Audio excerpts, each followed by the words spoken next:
3. Hello class, I'm sorry we're doing the lab remote. However, it's a very nice experiment today, which is titration. The technique is so easy to learn. You don't need more than 5 minutes to learn the technique, but the application of titration is tremendous. So we have 2 experiments on titration, 21 and 22. 21 is the standardization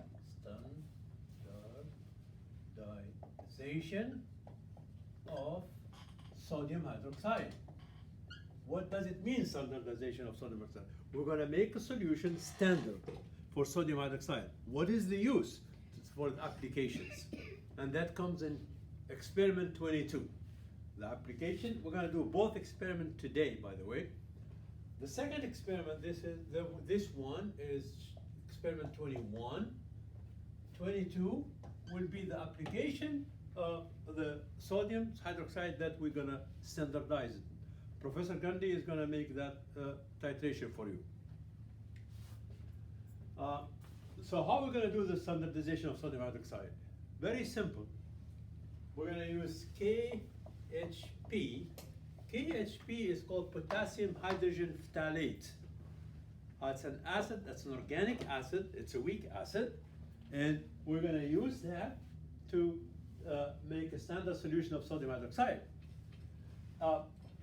There is a burette, you're going to see the burette that Professor Gandhi is sitting next to. The burette is graduated, and there are 2 kinds of burette, 25 milliliters and 50 milliliters. We don't need 25, but we have 50, but we have 50 milliliters of burette, so we're going to use it. And the graduation is upward, downward, 50, 49, and so on and so forth. So we're going to fill this with sodium hydroxide, NaOH.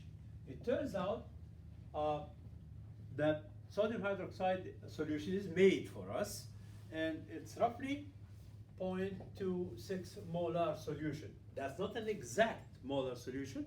We're going to make it exact by this standardization.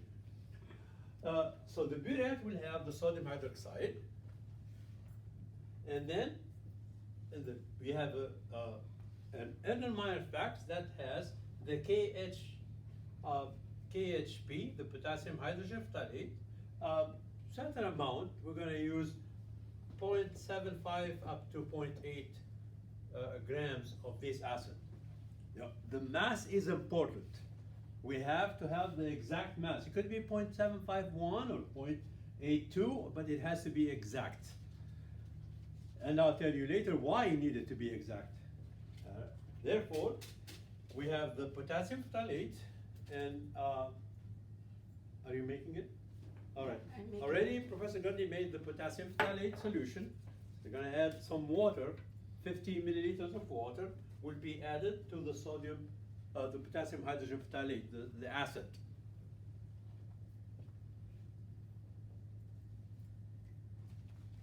Got it? All right. Oh, we're not done yet? I did only one. Okay, we did one. Just do one. Let's do one and then we can go further. Okay. Let's do the titration for one. Okay. So Professor Gandhi had already made the, how much was it? 0.81. Point? 81. 0.81 grams. So the potassium hydrogen phthalate for the first run is 0.81 grams. That's the KHP, potassium hydrogen phthalate. You want to add 50 milliliter of water? Okay, we're going to add 50 milliliter of distilled water. Here's the distilled water. You have it? Okay. I have it. 50 milliliter of distilled water will be added to the potassium hydrogen phthalate. That's the acid.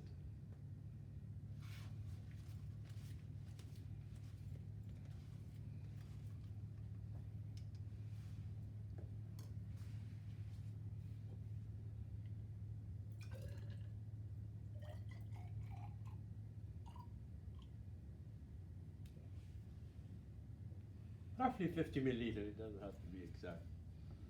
We can use just 50 something. That's the flask that has the potassium hydrogen phthalate, 0.81 grams. and then water is added, and now Professor Gandhi tried to dissolve the acid. Mind you, this is an organic acid. It may not dissolve all of it in water.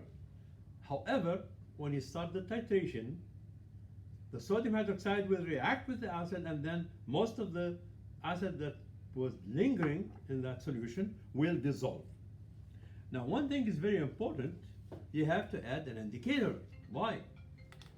Because sorry.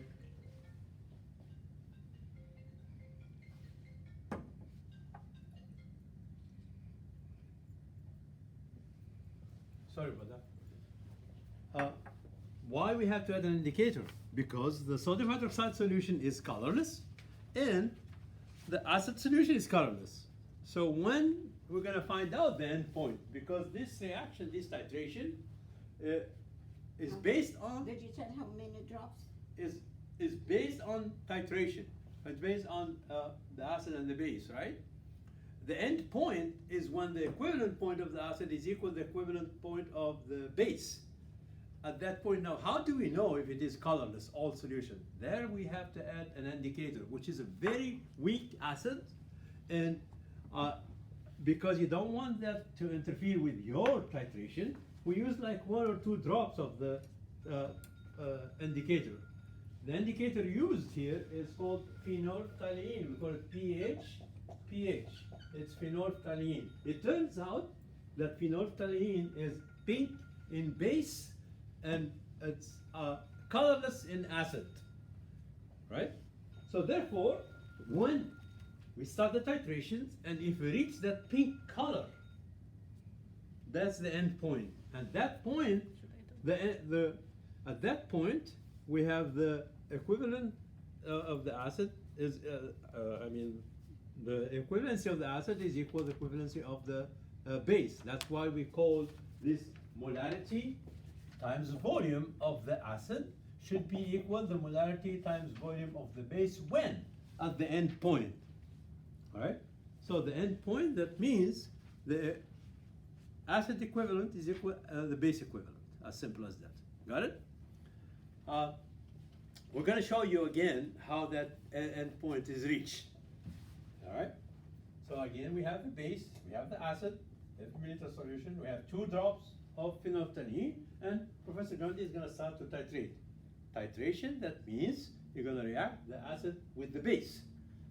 All right? And we'll take it from there at the end point. Now we're going to start the titration.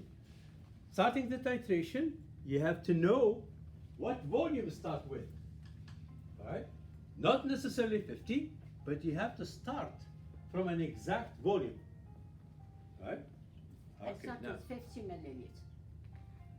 Exactly 50. Yeah. All right. Now titration start. We're going to add base.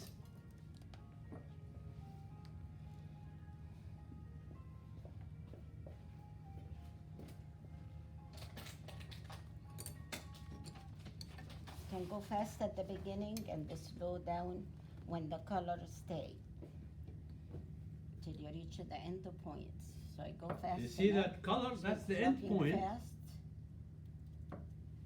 That's when you reach the end point. That color will persist for about 50 seconds. It's there, but it disappears when Professor Gandhi shake it. It disappears.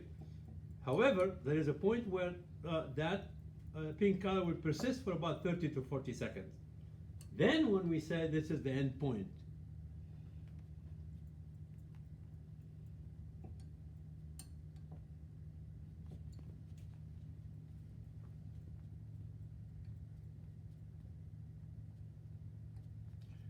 Professor Gandhi has a white paper under the flask to show the color better.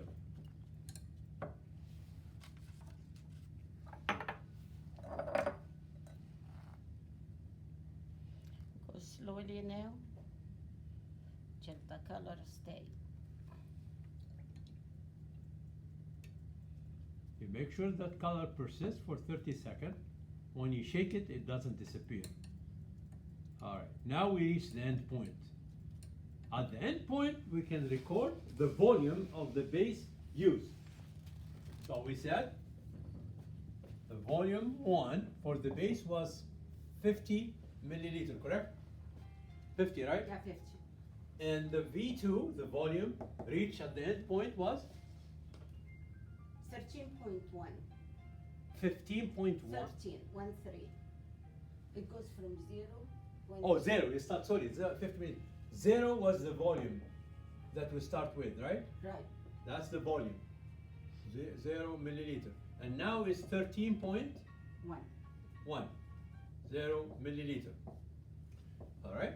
So the volume from where we start to where we reach the end point was 13.01 minus 0.00, which is 13.1 milliliter. That's the volume used from this base to reach the end point or to titrate the acid that we used, the 8.81 grams of KHP. Now we're gonna do the calculation. Remember, what was the purpose of this experiment? Is to find out the molarity of sodium hydroxide. That's the purpose. Now you ask a question, said, why we start with 0.26 molar solution? Why don't we use that? I said, to start with a standard solution of sodium hydroxide. So we're gonna make it standard. 0.26 may not be the exact molarity of the sodium hydroxide, because roughly 0.26. Now we can find out the exact molar solution of sodium hydroxide. Again, we have the rules. M1V1 is equal to M2V2, or the M1V1 of the acid is equal to the M2V2 of the base, or MAV8 acid is equal to MBVB acid, right? So we start with MV of the acid. What's MV of that? Molarity times volume. But the question is, we don't have molarity of the acid, we have a solid acid, right? So what is this MV, molarity times volume? Molarity times volume is equal to number of moles, right? Same for the acid, the base, number of moles. So what's the number of moles from my acid? I have the mass, which is 0.81 grams, and then if I divide by the molar mass, which is given in the book, it's 204.22 gram per mole. So that's the molar mass. Mass over the molar mass will give me the number of moles of the acid. Got it? And then I have molarity times volume of the base. That's also number of moles of the base. But I do have the molarity of the base, but I don't have the molarity. So M, it's unknown, times the volume, which is 13.10 milliliter. Mind you, the molarity is volume in liter. So therefore, you change the 13.1 milliliter to liter. And then now you calculate the molarity of the base, which is equal, molarity of the base is equal 0.81 grams divided by 204.22 grams. That's the number of moles of the acid. So 0.81 grams divided by 204.22 grams of the per mole of the acid, divided by the 13.1 milliliter, which should be in liter. You change the 13.1 milliliter to liter, and then now we have the molarity of the base, sodium hydroxide. Would you write the acid for the first one and base for the second one? So Which one? 0.81 versus for acid, right under it, acid. Yes. Here, yeah. Right for acid and the Yeah, this is under this it. entity That's acid. is this one, Yes. That's for the acid. right? That's for the acid, okay? And the other one for the base. Right. Now you calculate the molarity, the new molarity. It could be 0.26 molar, it could be 0.24, could be 2.25. I'm not so sure. This calculation will give you the molarity of the base. Now, why are we doing this? Because next experiment, we're gonna do the same thing. We're gonna use this sodium hydroxide that we already standardized, and then we're gonna use it as an application. So why we do titration? You can find the concentration of an unknown solution, base or acid. You can find out the molar mass of an acid. You can find out the concentration of acetic acid in vinegar. It's a lot of application for that base. Again, titration is so simple. Just do the calculation, and we do the titration, by the way, we do it 3 times, not once. Why? We want to take the average, because the first run maybe it's not accurate. When you do second run will be more accurate, and then the third one will be probably much more accurate. So we take the average. That will be less error in our experiment. Do you want to do it 2 or 3 times or 1 time? Okay. All right, done. 22 now.